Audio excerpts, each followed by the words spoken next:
Before tanks, before steel, before kings, there was a man. A man who tore a lion apart with his bare hands.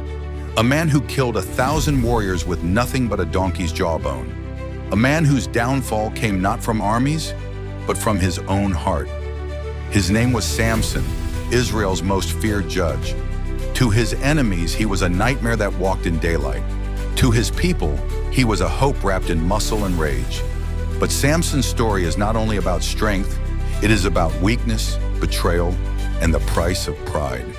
He was born from a barren womb, consecrated from birth as a Nazirite, never to drink wine, never to touch the dead, never to cut his hair. His very body was a covenant, a living weapon forged by God to strike against the Philistines, masters of iron and terror of the seas.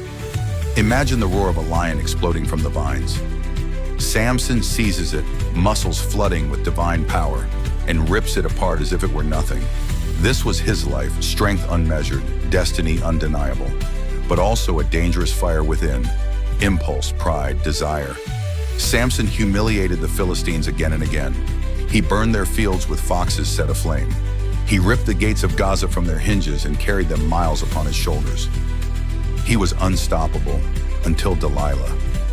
Love turned to betrayal, silver bought his secret, and his hair, his covenant, fell to the floor.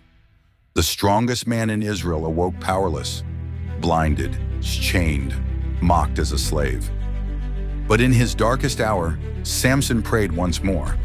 With his hands on the pillars of a Philistine temple, he cried, "Let me die with my enemies." And with one final push, the roof collapsed, crushing thousands. Samson's death killed more than his life ever did. His story asks us, what is true strength? Muscle, power, or faith that endures when everything else is gone? If this tale of the strongest and weakest man in Israel's history moved you, leave a like, subscribe, and remember, history is never forgotten.